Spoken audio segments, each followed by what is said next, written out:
Hola a todos, bienvenidos a Conecta 2. Aquí desempacamos la historia para que no se quede en un montón de fechas y nombres aburridos. ¿Listos para una nueva aventura? Hoy vamos a explorar la vida de un personaje clave en la independencia de México, pero que a veces no recibe toda la atención que merece. Agustín de Iturbide. Iturbide, un personaje fascinante sin duda. Logró la independencia de México casi sin derramamiento de sangre, pero aún así su nombre no brilla tanto como el de Hidalgo o Morelos. ¿Por qué será? Exacto, esa es la pregunta que intentaremos responder hoy. Y para hacerlo nos vamos a basar en el documental Agustín de Iturbide, su vida y la independencia de México, producido por Lovamix Televisión. Este documental, basado en las investigaciones de la DRA, Guadalupe Jiménez Codinach, nos ofrece una mirada fresca a la figura de Iturbide, desafiando esa mala fama que a veces se le atribuye. Me parece una excelente idea. A veces la historia se parece un poco a ese juego de teléfono descompuesto, ¿no? La información se Claro. va distorsionando con el tiempo y al final la versión que llega a nosotros puede ser muy diferente a la realidad. Totalmente. Por eso vamos a intentar reconstruir la historia de Turbide desde cero, como si fuéramos detectives buscando pistas. ¿Qué les parece si empezamos por su infancia? Me parece perfecto. Imaginemos a Iturbide no como el emperador serio de los retratos, sino como un niño inquieto correteando por las calles de Valladolid, hoy Morelia en 1783. Nació en una familia criolla adinerada, con tierras y conexiones, pero a pesar de su linaje español siempre existió esa barrera invisible entre criollos y peninsulares.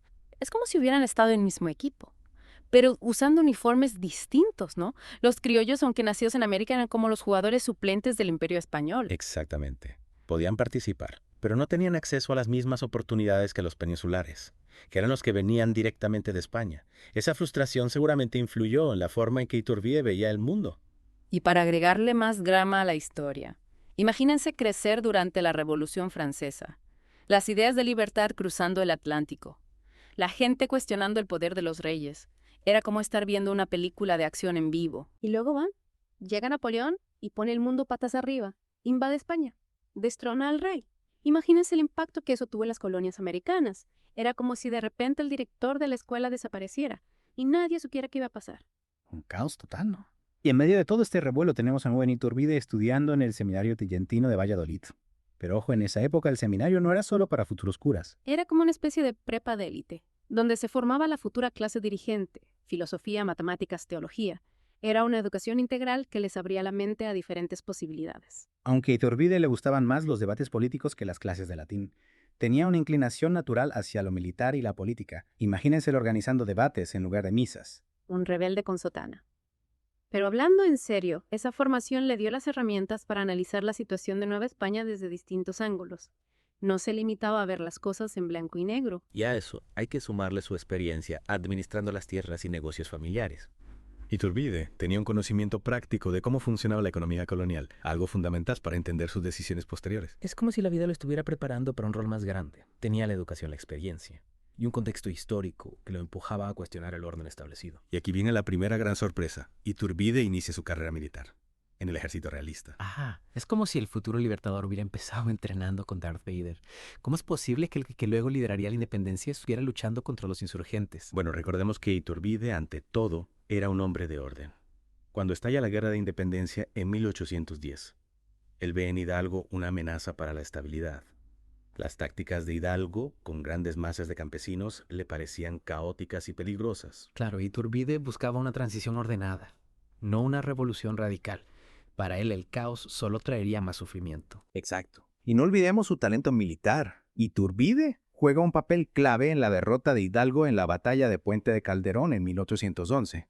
Por un momento parece que la independencia está condenada al fracaso. Pero como en toda buena historia, hay giros inesperados. Mientras lucha contra los insurgentes, Iturbide empieza a cuestionar la brutalidad de algunos realistas. Su sentido de justicia y pragmatismo chocan con la violencia indiscriminada. Empieza a darse cuenta de que esa no es la solución, que está alimentando el fuego de la rebelión en vez de apagarlo. Es fascinante cómo su experiencia en el campo de batalla lo lleva a replantearse sus propias lealtades. A veces hay que ver las cosas de cerca para entenderlas realmente. Y mientras tanto, España sigue en crisis. La invasión napoleónica parece no tener fin, y la Nueva España queda a la deriva. Iturbide, siempre observador, se da cuenta de que la independencia es solo cuestión de tiempo. La pregunta ya no es si México se independizará, sino cómo. Iturbide, con su visión estratégica, empieza a buscar una salida que evite un baño de sangre. Y esa salida la encuentra en la figura de Vicente Guerrero, el líder insurgente que se mantenía en pie de lucha. El antiguo enemigo se convierte en la clave para la paz. Es como si Batman y el Joker decidieran unir fuerzas para salvar Ciudad Gótica. Totalmente. El abrazo de Catempán en 1821.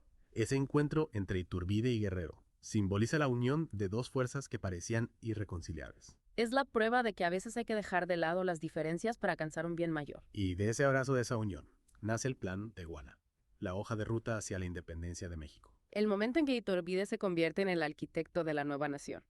Pero eso, amigos, lo dejaremos para la segunda parte de nuestro viaje al pasado. No se despeguen porque la historia se pone aún más interesante.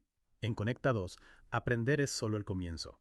De regreso a nuestro deep dive sobre Agustín de Iturbide. En la primera parte vimos cómo este personaje, pues pasó de ser un oficial realista a un líder que buscaba la paz para su nación. Ahora vamos a descubrir cómo logró la independencia de México con su ingenioso plan de Iguala. Exacto. El plan de Iguala no fue solo un documento, fue una jugada maestra que supo unir a un México dividido por años de guerra. Imagínense el panorama. Más de una década de luchas. Insurgentes divididos, realistas desmoralizados.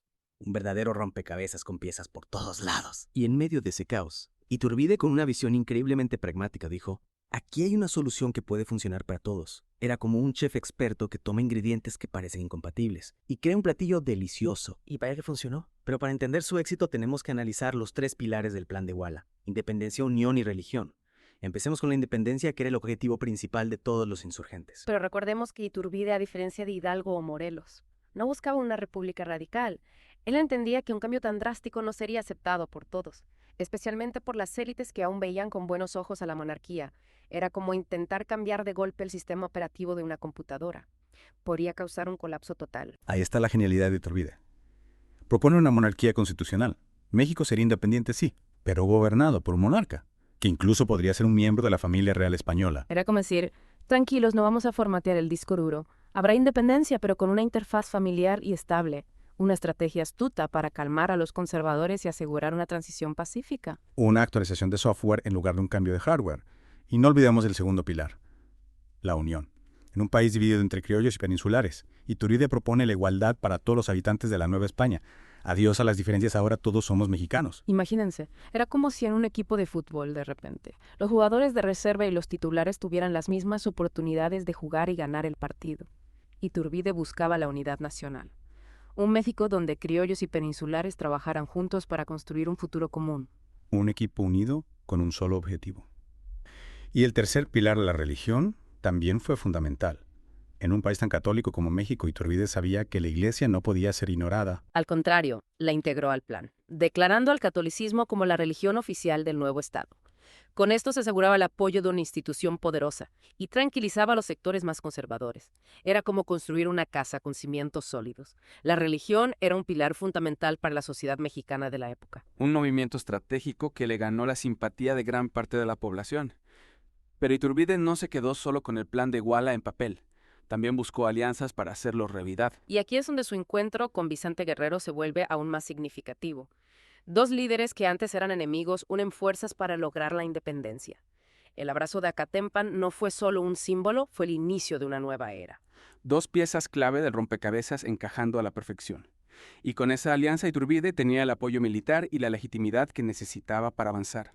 El siguiente paso fue negociar con el último virrey de la Nueva España, Juan O'Donojú. O'Donojú, al ver que la situación era insostenible para España, decide firmar los tratados de Córdoba en agosto de 1821.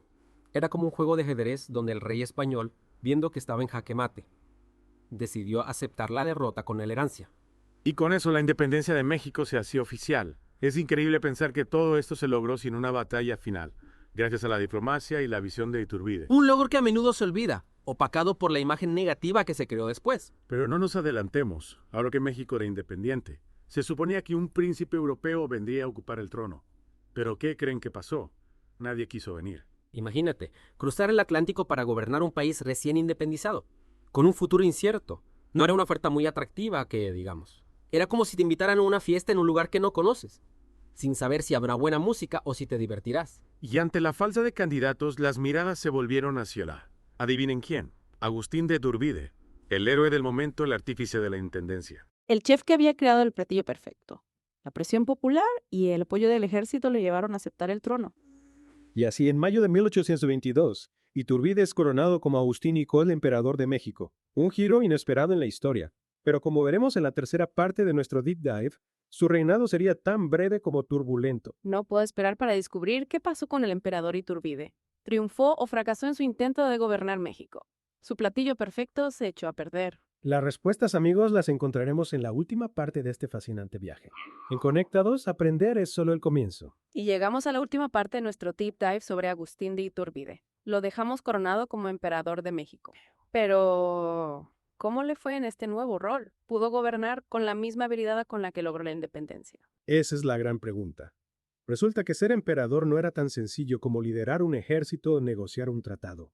Iturbide, a pesar de su inteligencia y visión, se encontró con una serie de desafíos que lo pusieron a prueba. Pues es que gobernar un país recién nacido con las finanzas en ruinas después de años de guerra y con un Congreso lleno de políticos con sus propias ideas, no era como armar un rompecabezas. Era más como intentar domar un caballo salvaje. Imagínate lidiar con las deudas, los reclamos de las provincias, las expectativas de la gente. Iturbide, acostumbrado a dar órdenes en el campo de batalla, se topó con la compleja realidad de la política. El Congreso, en lugar de ser un aliado, se convirtió en un dolor de cabeza. Había mucha tensión entre quienes querían un gobierno centralizado con Iturbide a la cabeza y quienes defendían la autonomía de las provincias. Era como si estuvieran jugando un partido de fútbol, pero cada jugador quería seguir sus propias reglas. Y como si eso fuera poco, la economía del imperio estaba en una situación crítica. Era como intentar construir una casa sin tener los materiales suficientes, con goteras por todos lados y las paredes a punto de derrumbarse. A pesar de sus esfuerzos, Iturbide no lograba estabilizar la situación,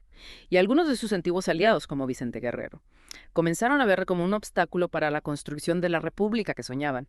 Es como cuando en un grupo musical las diferencias creativas llevan a la separación de la banda. Exacto. Guerrero, que había sido clave para la independencia, se unió a la oposición.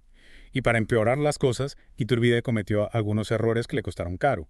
En 1822 disolvió el Congreso, lo que fue visto como una actitud autoritaria. Imagínate la reacción de los políticos. Era como si de repente les hubieran quitado sus micrófonos en medio de un debate. Un movimiento arriesgado que solo aumentó la tensión y la inestabilidad. Las provincias cada vez más descontentas empezaron a rebelarse.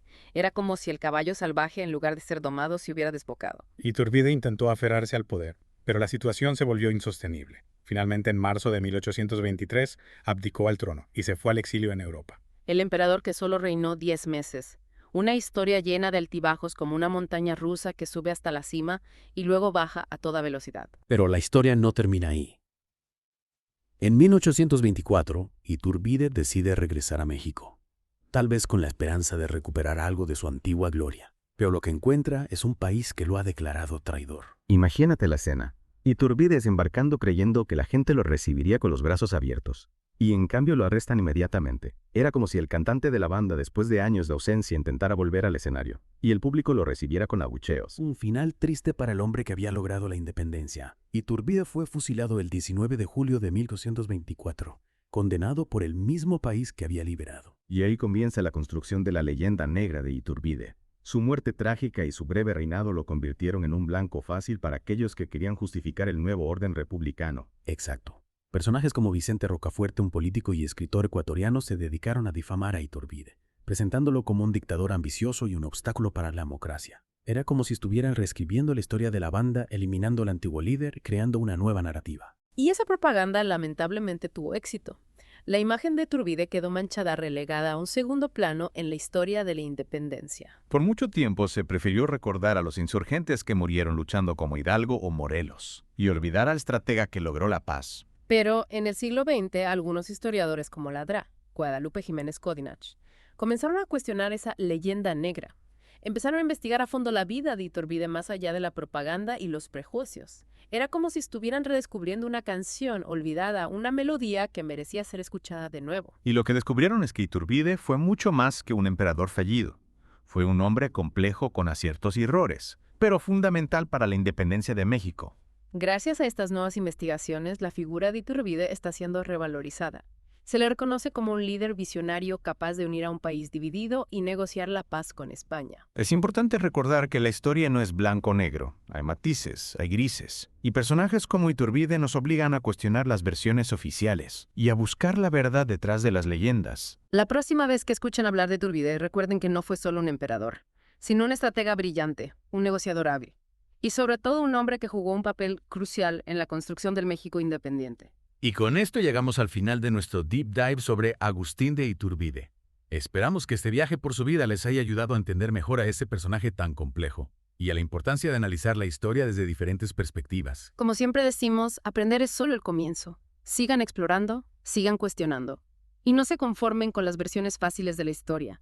Hasta la próxima.